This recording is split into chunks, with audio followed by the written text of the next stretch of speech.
వందనాలు. ఈ రాత్రి దేవుని యొక్క మహాకృపను బట్టి ఈ నెలని చివరి దినాన నిలిచి ఉన్నాము. దేవునికి మహిమ కలుగును గాక. ఆమేన్. ప్రియులారా, ఒక దినము గడిచిందంటే ఒక నెల గడిచినట్లుగా ఉంది. ఒక నెల గడిచిందంటే ఒక సంవత్సరం గడిచినట్లుగా అంత కష్టతరంగా ఈ రోజులు గడుస్తున్నాయి. ఆత్మీయంగా ముందుకు వెళుతున్న మనకి అడుగడుగున శోధనలు, అడుగడుగున శ్రమలు, అడుగడుగున నిందలు, అడుగడుగున అవమానాలు ఇవన్నీ ఉంటున్నాయి. వీటన్నిటిని దాటించి ప్రభువు ఈ నెల చివరిలోకి నడిపించాడు. దేవునికి మహిమ కలుగునుగాక.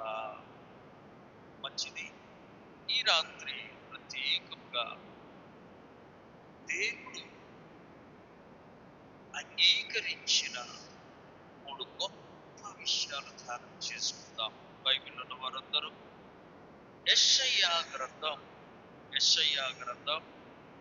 38వ అధ్యాయం 5వ వచనం నేను చదువుతాను. నాతో కలిసి అందరూ బిగ్గరగా చెప్పండి. నీవు తిరిగి హిజ్కియా యొద్దకు పోయి అతనితో ఇట్లనుము, నీ పితరుడైన దావీదునకు దేవుడైన యెహోవా నీకు సెలవిచ్చినదేమనగా, నీవు కన్నీళ్లు విడుచుట చూచితిని. నీవు కన్నీళ్లు విడుచుట చూచితిని. ఈ ప్రార్థన నేను అంగీకరించి ఉన్నాను. దేవుడి వాక్యము ద్వారా మనలందరినీ ఆత్మీయంగా బలపరుచుగాక. వీళ్ళరా, దేవుడు అంగీకరించిన 3 గొప్ప విషయాలు చెప్తాం. దేవుడు అనుమతించిన లేక దేవుడు అంగీకరించిన 3 గొప్ప విషయం. చూడండి, చదవబడిన వాక్య భాగంలో ఒక రాజు, ఈయన పేరు హిజ్కియా. ఒక రాజు అయ్యుండి యెషయా అని ఒక ప్రవక్త వచ్చి హెచ్చరిక వాక్యం చెప్పగానే ఏమని చెప్పాడో తెలుసా? హిజ్కియా, నీవు మరణమవుతున్నావు, నువ్వు బ్రతకనే బ్రతక, కాబట్టి నీ ఇల్లు నీవు చక్కబెట్టు. అర్థమవుతుందా? నువ్వు బ్రతక, చదువు మా మాట. అతడు నీవు మరణమవుతున్నావు, బ్రతకము గనుక నీవు నీ ఇల్లు ఈ మాట పాపం వచ్చింది. అవుతుంది.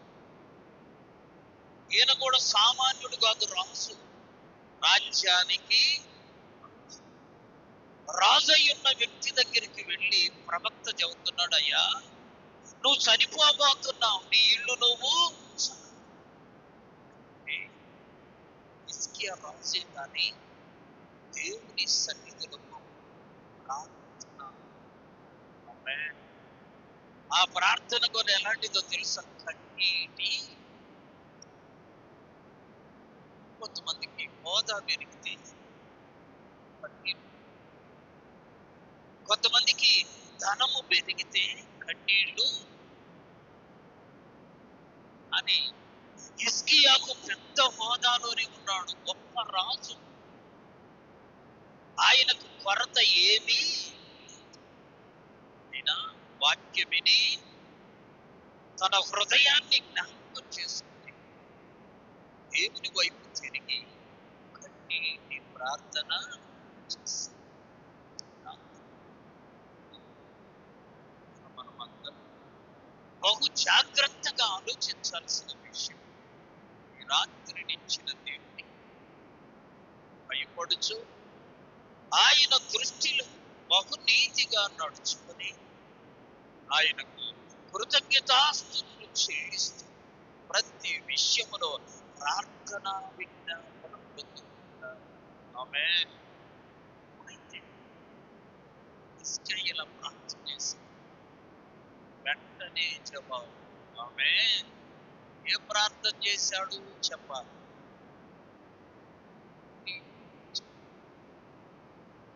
కన్నీళ్లు విడిచి ప్రార్థన చేస్తే దేవుడు వెంటనే ఆ ప్రవక్తకు చెప్పాడట, యెషయా ప్రవక్త, మరణానికి ఆ కన్నీళ్లు విడిచి ప్రార్థన చేయించున్న హిజ్కియాను దేవుడు చూశాడు. చాలా మందికి తెలియని మర్మం ఏంటంటే, మనము కన్నీళ్లు విడిచేది ఎవరికి?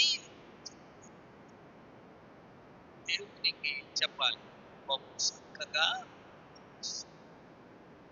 కథను స్నేహంగా ఇద్దరు కలిసి బ్యాంక్కి వెళ్ళి వేరే ఊరిలో కొంత ధనం తీసుకొని తిరిగి వస్తూ ఉంటే స్నేహితుడిగా వచ్చాడే వాడికి సాతాను ఒక ఆలోచన ఇచ్చింది. ఏమని?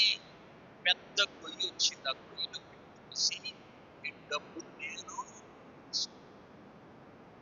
ఇలాంటి సైతాన్ పెట్టుకుని బాగా అన్ని ఇలాంటి ఈ మధ్య బాగా బాధ కలిగించిన విషయం బాగా బాధ కలిగింది. అతని ఆస్తి 650. ఆమె ఎంతమ్మా చూశారు ఇప్పుడు మన పొలము. అతని ఆస్తి 650 కోట్లయితే సంబంధం చూసుకున్నాడు.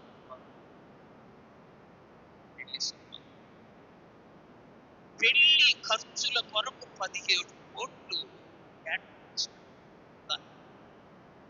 దేనికి? విమానాలు చేసేసి ఒక కొత్త సంస్కృతి వచ్చింది. ప్రీ వెడ్డింగ్ అంటే పెళ్లికి ముందే పెళ్లిలాగా చేయాలి. అలాంటిది చెయ్యాలని చెప్పి ఇతన్ని ఒక పర్వతానికి తీసుకుని ఇక్కడ ఆ పర్వతం కొండ మీద నిలబడి ఫోటో తీయమని అడిగితే ఆయన తీస్తుంటారు.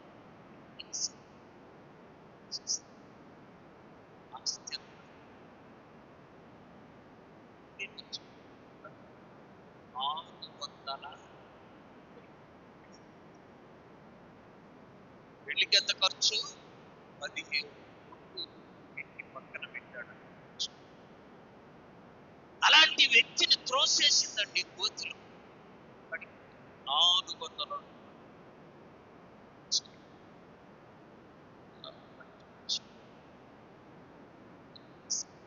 ముందుగానే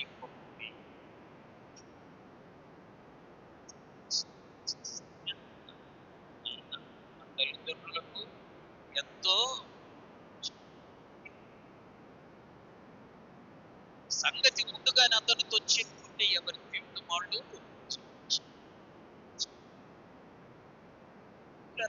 వీడికి కూడా ఒక దుష్ట ఆలోచన వచ్చింది. దీన్ని గోతిలో నెట్టేసి డబ్బు తీసుకుంటున్నాను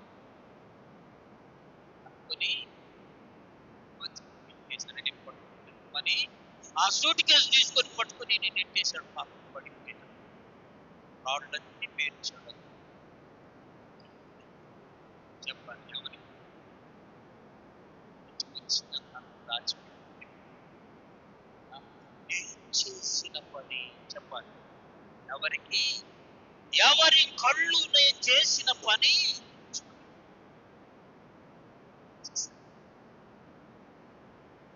మరణం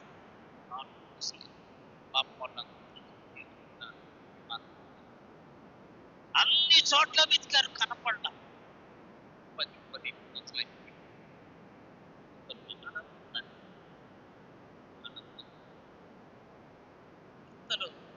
ఒక సాయంకాల వేళ సమయంలో తను కూర్చొనున్నాడు. తన భార్య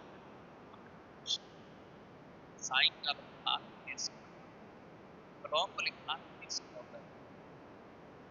వెళ్ళి కాఫీ తీసుకొని వచ్చేలోపే తన మనస్సులో తనే అనుకుంటున్నాడు, డబ్బు తెచ్చారు, చేశాను, ఒక్కరికి కూడా ఈ సంగతి నవ్వుకుంటున్నాడంట. వాడికి వాడే నవ్వుతుంది. ఇంతలో కాపీ తీసుకుని పక్కకి వచ్చి ఎవరిని చూసి నవ్వుతున్నావు? ఎవరున్నారండి అంతా? గోడ పెట్టి చూసి నవ్వుతున్నాడా అని, ఎవరిని చూసి నవ్వాడా అని చెప్పు. నేను వచ్చేసరికి ఎవరిని చూసి నవ్వావు? ఎవరున్నావునని అంతా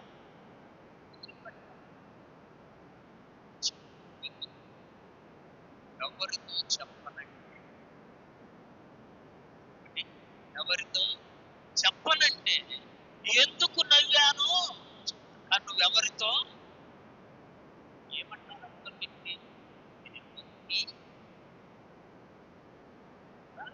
నేను ఎవరికి చెప్పను. చెప్పులో చెప్పాను, వాడి డబ్బంతా ఎవరికి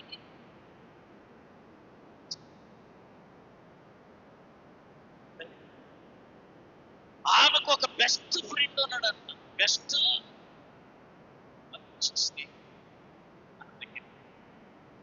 ఎవరికి చెప్పాలి అని అంటే, నేను ఒక విషయం చెప్తాను,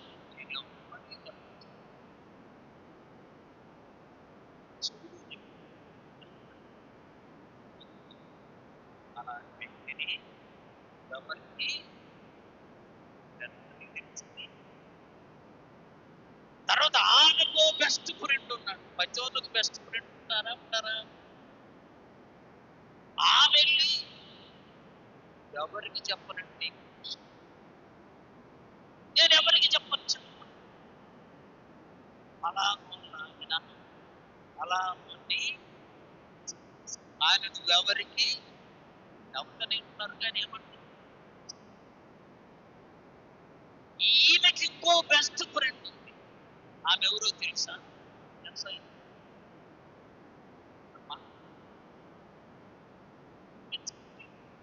నువ్వు ఎవరికి చెప్పనంటే ఇదే మాట.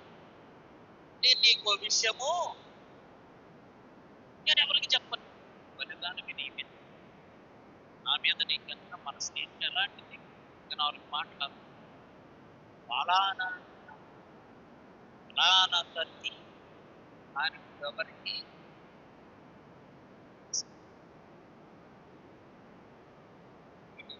మరుసటి రోజు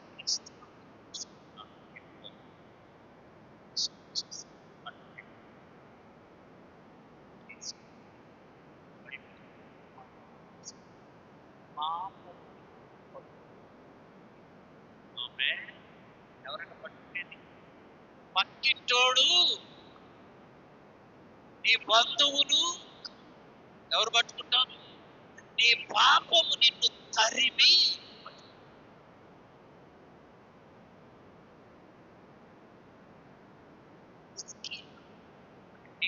ఇచ్చింది. ఎవరికి తెలియదు. ఎందుకంటే అక్కడ రాయబడింది, ఆయన గోడ తట్టు తన ముఖము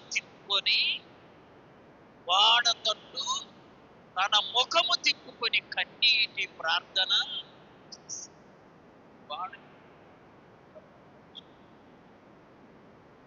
అని చెప్పాలి. ఎవరు చూశారు? దేవుడు చూశాడు.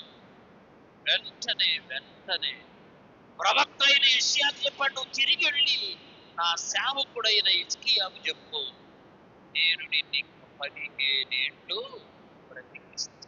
చప్పట్లు కొట్టి ప్రభుత్వం నీటి ప్రార్థన ఎవరు చూడలేదు. చెప్పడమంటారు స్తుతించి నీ నాసికారంధ్రములలో జీవవాయువును ఊదిన దేవుని కన్నులు చెప్పాలి చూస్తా.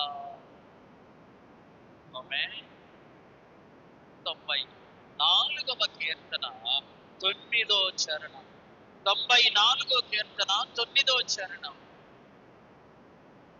చెవులను కలుగ చేసిన వాడు వినకుండునా, కన్నులు నిర్మించిన వాడు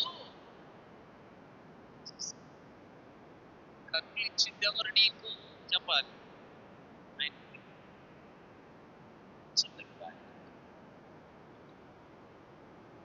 సామెతల గ్రంథం 15వ అధ్యాయం 3వ వచనం. సామెతల గ్రంథం 15:3. దేవుని కన్నులు ప్రతి స్థలము మీద ఉన్నవి, చెడ్డవారిని మంచివారినవి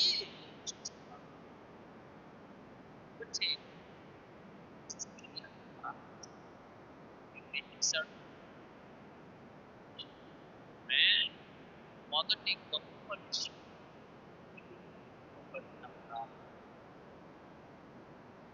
అది ఎలాంటి ప్రార్థన చెప్పండి? దేవుడు అంగీకరించిన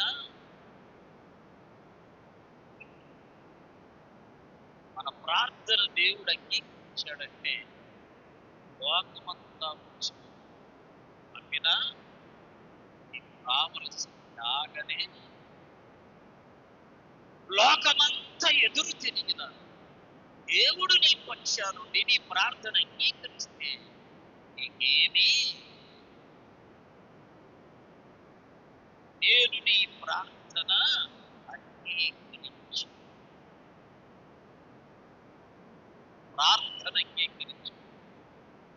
హిజ్కియా ప్రార్థన తన హోదాను ప్రక్కన పెట్టాడు, తన ధనాన్ని చెప్పాలి పక్కన పెట్టాడు, తనకున్నటువంటి సమస్తాన్ని ప్రక్కన పెట్టి దేవుని వైపు తిరిగి కన్నీళ్లు దేవుడు తప్ప ప్రార్థన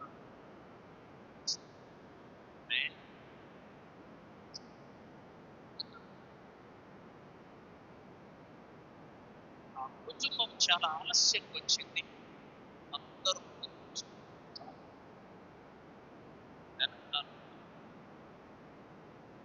ఆ కుటుంబం ఉన్నతమైన కుటుంబం చూడగానే అర్థమవుతుంది ప్రపంచలే కానీ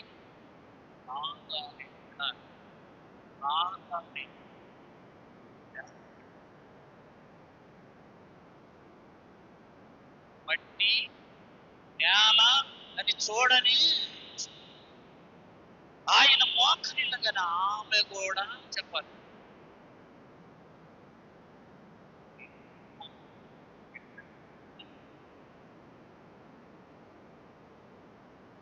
హిజ్కియా ప్రార్థన దేవుడు.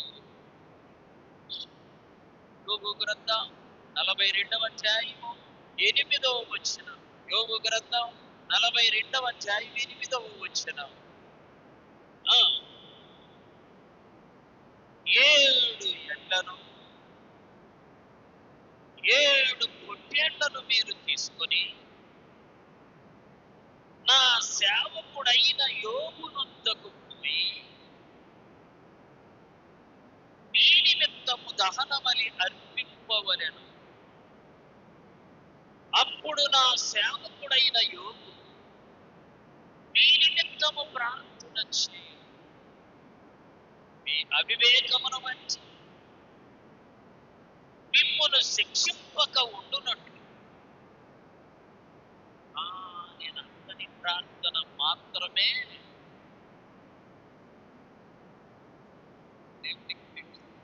ఆయన విధేయులు ఎవరో అవిధేయులు, ఆయన మాట వినేది ఎవరో వినని వారు.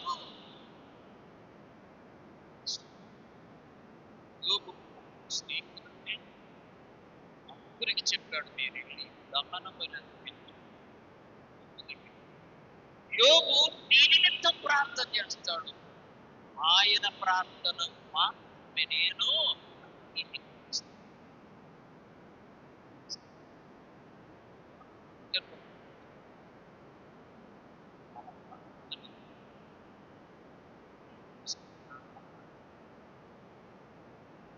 మనల్ని మనము ప్రశ్నించు. యోబు ముగ్గురు స్నేహితులను దేవుడు అంగీకరించలేదు కానీ నీ నిమిత్తం అతడు ప్రార్థన చేస్తాడు, అతని ప్రార్థన మాత్రమే నేను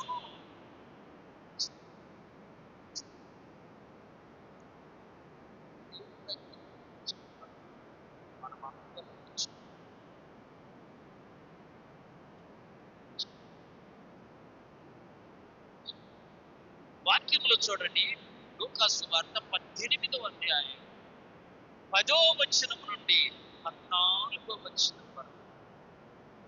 ప్రార్థన చేయుటకై ఇద్దరు మనుషులు దేవాలయములకు వెళ్ళి, వారిలో ఒకడు పరిసయ్యుడు, ఒకడు సుంకరి.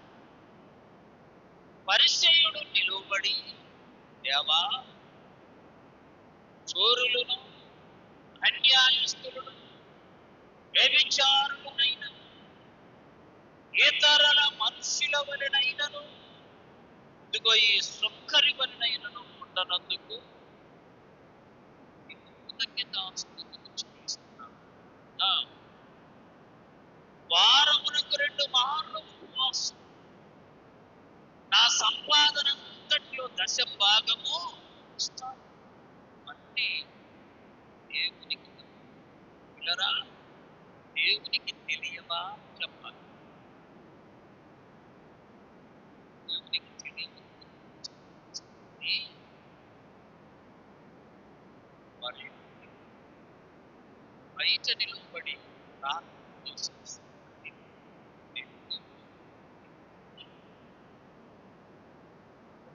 దేవుడు అంగీకరించే ప్రార్థన.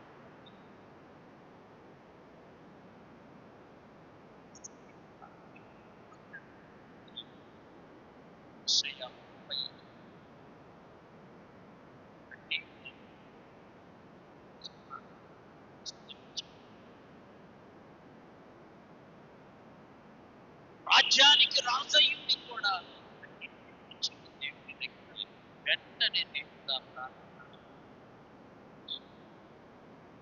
కన్నీళ్ళు అందరూ ప్రార్థన కూడా అలా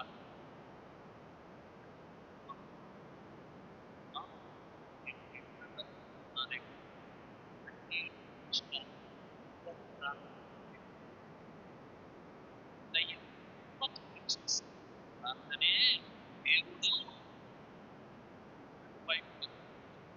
ఎబ్రీయులకు రాసిన పత్రిక 2వ అధ్యాయం 17వ వచనం. ఎబ్రీ 12:17.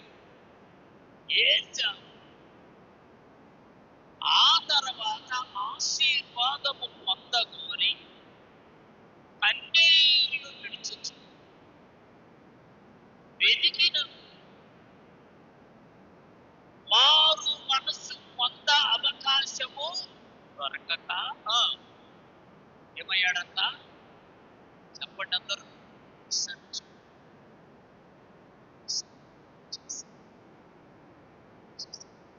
నేను కూడా కన్నీళ్లు, ఏశావు కూడా కన్నీళ్లు విడిచావు. కానీ అతని ప్రార్థన ప్రార్థన దేవుడు ఉదయములో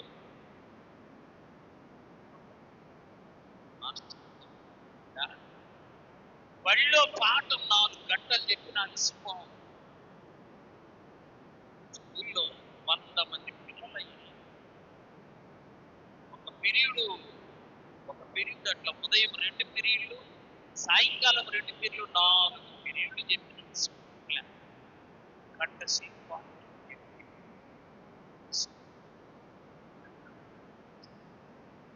పాఠం చెప్పేదేమో నోట్లో పెదాలు వాక్యం ఇక్కడ చెప్తే వాక్యం తానే ప్రార్థన కూడా ఇక్కడిక్కడ చేసేవాళ్ళు ఉన్నారు. ఆ ప్రార్థన దేవుని ఈ కారము ఎక్కడి నుంచి రావాలని చెప్పండి.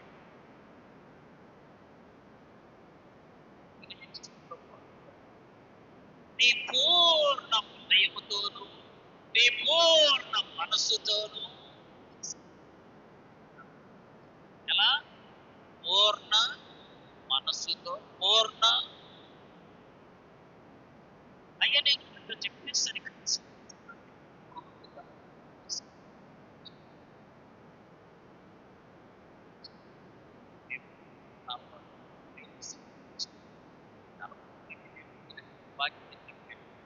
సులువైన పని చేస్తే ఫలితం కూడా సులువుగానే.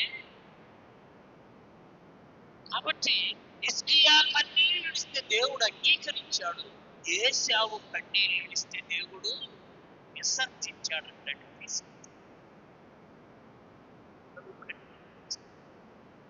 ఆయన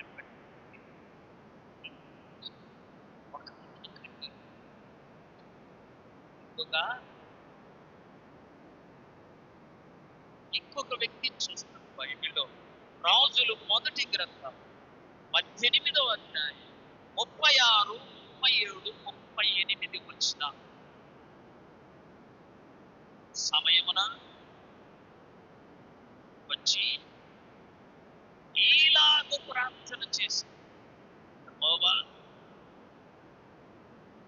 అబ్రహాము, ఇస్సాకు, ఇశ్రాయేలీయుల దేవా,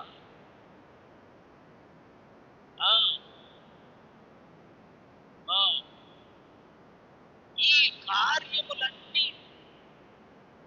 నీ సెలవు చేతనే నేను చేస్తున్నానని ఈ దినమున కనపరుచయ్యా.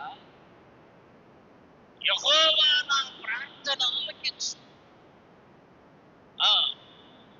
దేవుడమై ఉన్నామని నీవు ఈ జనులకు తెలియనట్లుగా నా ప్రార్థన చూసారా? అతడు ఈలాగున ప్రార్థన చేయుచుండగా దేవుని అన్నిటికీ చెప్పబడి ఎప్పుడు అప్పటికప్పుడే ఇలా ప్రార్థన చేశాడు ఏలియా గారు.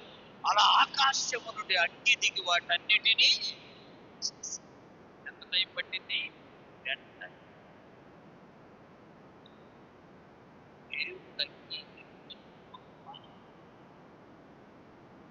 రెండవది చూద్దాం. రెండవ ప్రాముఖ్యమైన మాట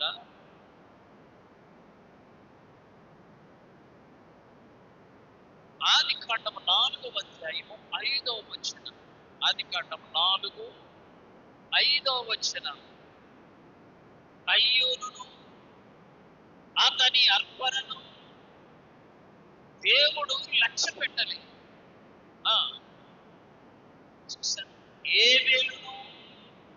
ఏబేలు యొక్క అర్పణను దేవుడు లక్ష్య పెట్టాడు. కయ్యూను అర్పణను దేవుడు అంగీకరించాడు.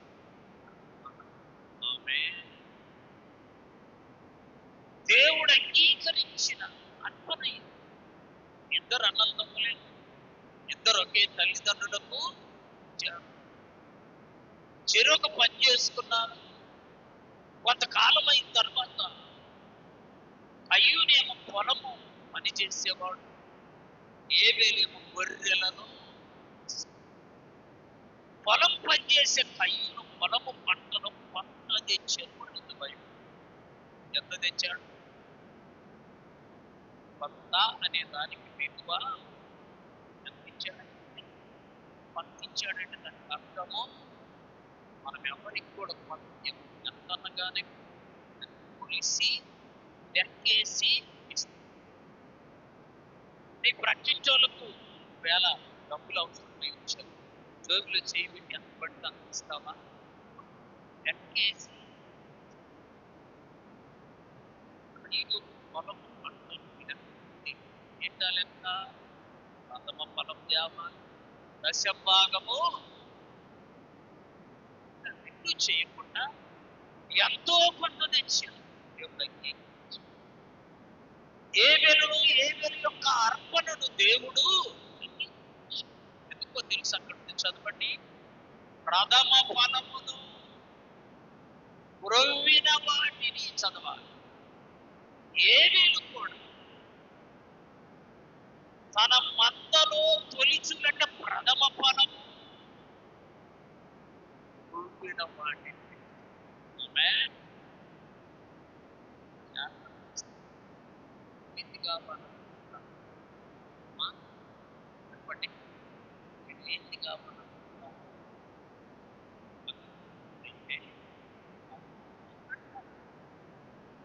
దేవునికి ఇవ్వవలసినటువంటి అర్పణ కూడా ఏంటో తెలుసు, ప్రథమ ఫలమివ్వ. అంటే మొట్టమొదట నీ ఇంటికి ఏమొస్తుంది, మొట్టమొదట ఫలం ఏముందో దాంట్లో మొదట దేవునికి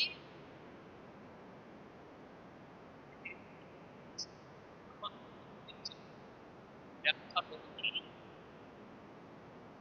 ఒక వ్యక్తిని భోజనానికి తీసుకెళ్ళి, ఒక గెస్టును, ప్రాముఖ్యమైన వ్యక్తిని ఇంటికి భోజనానికి పిలిచి సిద్ధం చేశారు. అతను వచ్చేంత వరకు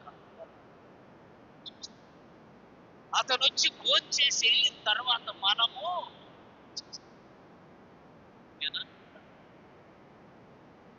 ఆయన రమ్మని పిలిచి ఆయన వచ్చేలోకి మనం చేస్తామా చెప్పండి. చేస్తే అతనికి మనం మర్యాద ఇచ్చిన వారము. దేవునికి ఏ ఫలం ఇవ్వాలో తెలుసా, ప్రథమ ఫలము. అలా పంపించి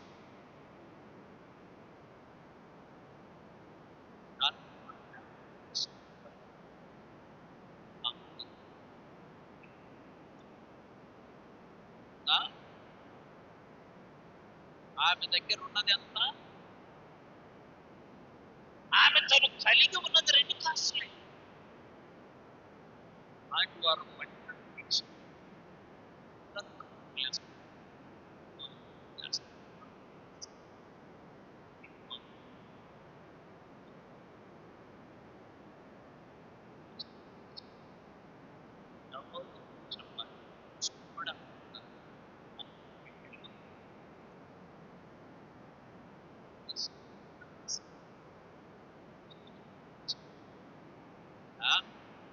వీళ్ళందరిలో కన్నా అదుగామా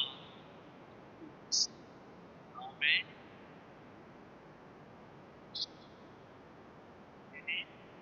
వేసేటట్టు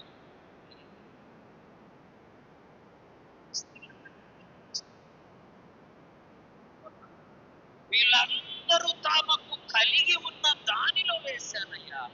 ఆమె తను కలిగి ఉన్నదంతా కాబట్టి కొట్టి భద్రంగా మనపై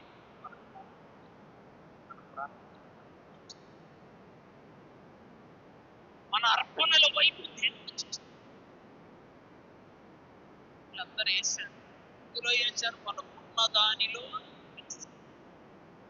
వేసిందలాగా మనకున్నదంతయు ప్రభుని ప్రేమించిన పేదలకు ఆశలో రండి చెనగానుండగా. ప్రభుని ప్రేమించిన పేదలకు ఆశలో రండి చెనగానుండగా.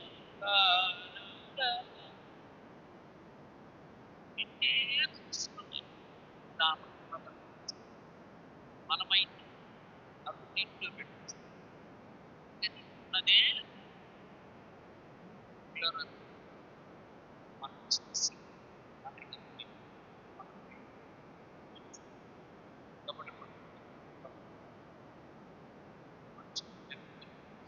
అవసరం మనకు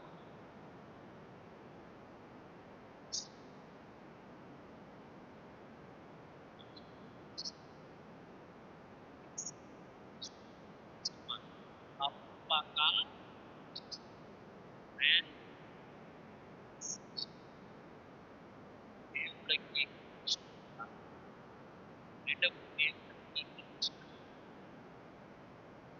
మూడవది చూడండి, దేవుడు అంగీకరించిన దేవుని యొక్క పరిశుద్ధ గ్రంథమైన యెజ్రా గ్రంథము 8వ అధ్యాయం 23వ వచనం. యెజ్రా 8:23. త్వరగా.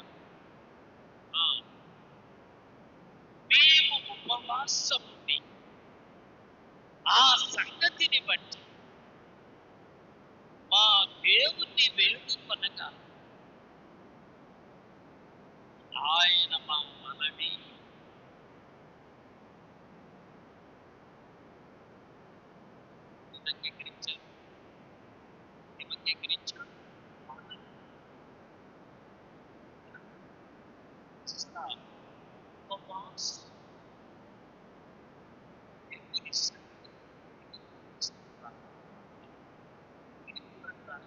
మనవి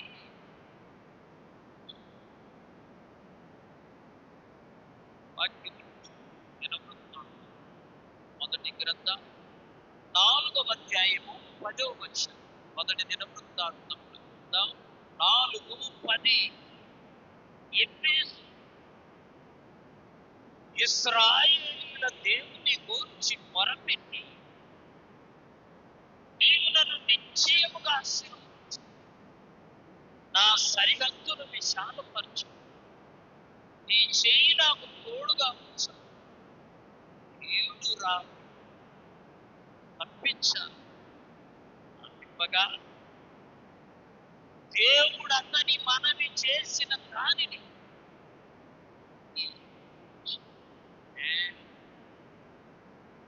ఎఫెసు అనగా వేదన. మనం పెట్టుకుంటాం వేదన. మన పిల్లలకు అలాంటి పేరు పెడతాం. ఎవ్వరు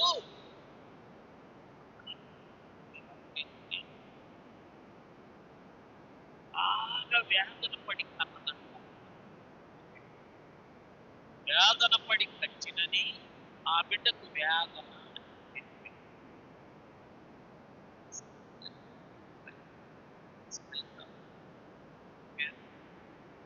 స్కైలా పడుతుందని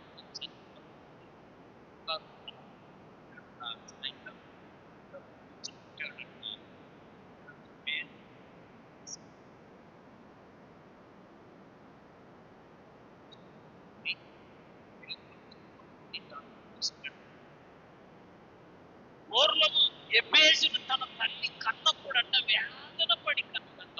కానీ అతని పేరు ఆ తల్లికి పుట్టిన వాళ్ళందరిలో కన్నా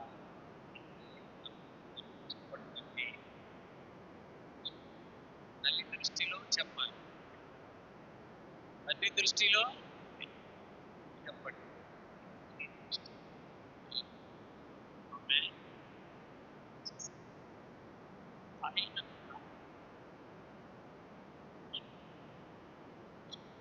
అరే వేదన, అరే వేదన, ఇటు వచ్చినాక వేదన వచ్చింది అంటా ఉన్నాను. వాళ్ళ పోయి పతడు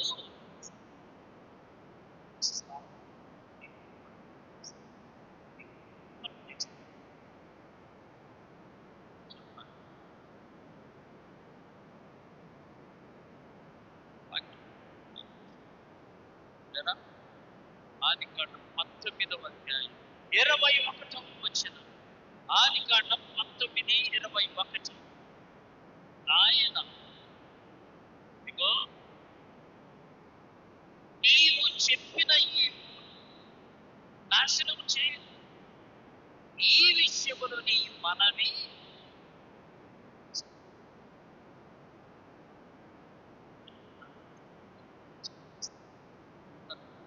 కలిగి ఉంది.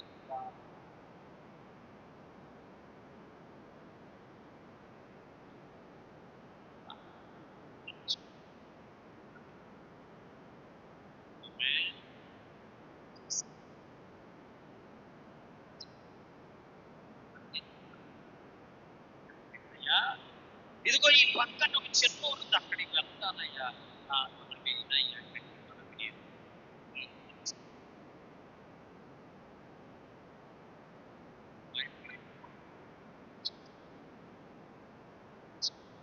నా వాక్కు 16వ అధ్యాయం 27, 28 వచ్చిన.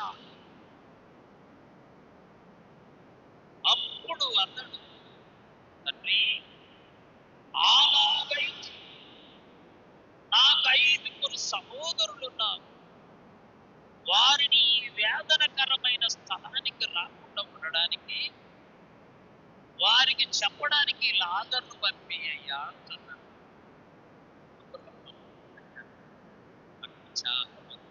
ప్రవక్త,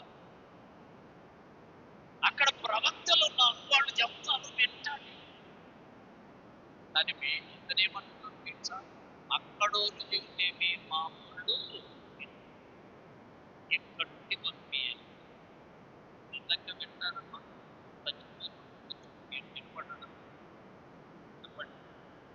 నిలబడి కూడా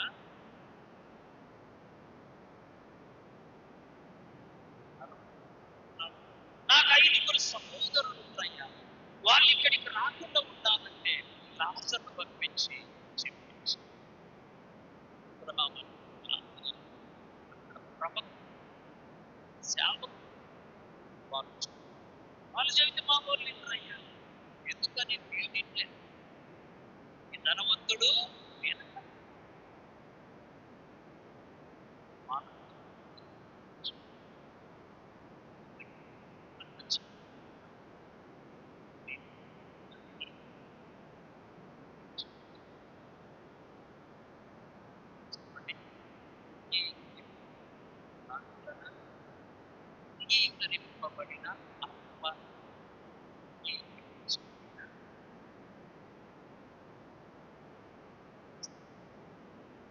చాలా